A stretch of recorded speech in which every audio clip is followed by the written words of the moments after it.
Слышишь, скрипит? Что такое? Седло скрипит.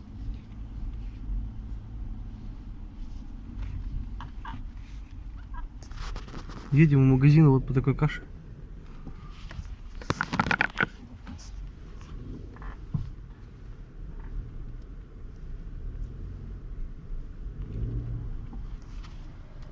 Дорога. Все машины стоят, едут.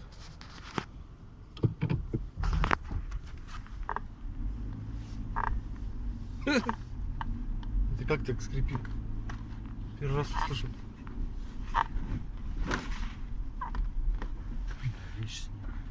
Причем здесь скрипит и сиденье.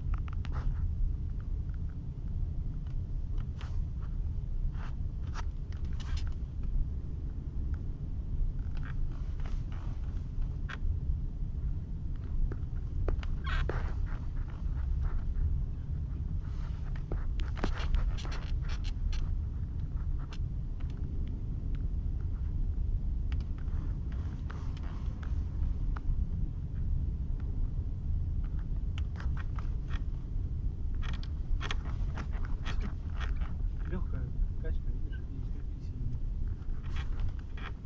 У меня сиденье с кожи. Кожа прям саму. Что это такое? Не кожа, кожа даже не задевает. Не, ну